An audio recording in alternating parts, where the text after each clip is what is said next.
Willkommen in Deutschland. We have landed here in Berlin for a Formula E double-header and the last race in the European leg of Season 3.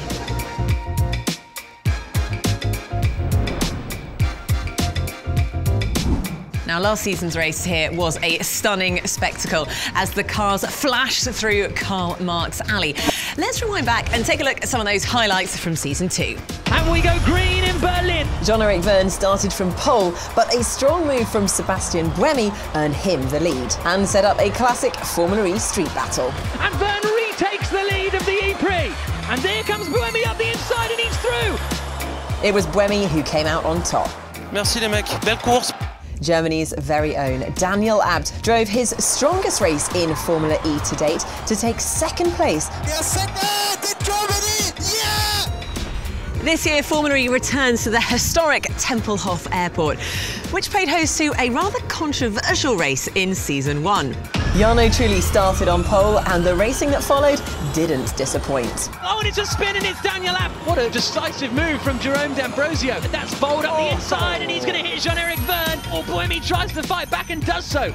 The race was won on the road by Lucas de Grassi, only for his car to fail post-race scrutineering, handing the win to Dragon Racing's Jerome D'Ambrosio. Now, this year's race takes on a completely different layout of the Season 1 circuit. Let's take a closer look.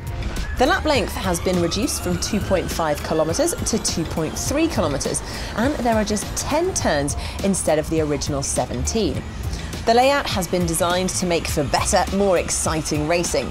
However, one constant is the airfield track surface, which manages to be simultaneously slippery and abrasive. It's going to be very cool for racing, I think, and it has some good elements, some very long corners. We actually have that emotion club that we run underneath, so I think it's going to be a really cool race. I think the best overtaking spots will be turn 1 for sure, because you have the straight and you have a long corner there, and then on the back straight. I mean, these are the two main points, but with the amount of energy that we have to save this time, I think you'll see probably overtaking everywhere. There have been a couple of changes to the driver lineup. Stefan Sarrazin is moving across to Team Techeetah to replace Esteban Gutierrez for the rest of the season. Now, stepping into Stefan Sarrazin's place at Venturi is Tom Dillman. He made his Formula E debut in Paris. Yeah, it's great. You know, ever since I joined the series as a shakedown driver in Mexico, my goal was to be full-time here. So step by step I did my first race in Paris, and now I'm here for the remaining races of the season, so everything going well. The team is young, they are really hungry for success, so I'm really glad to be part of the team. As we check in to the business end of the season, it's Sebastian Buemi who continues to show why so many people consider him to be the boss of this championship. The dominant victory in Paris further cements Buemi's place at the top of the leaderboard. Yes, incroyable.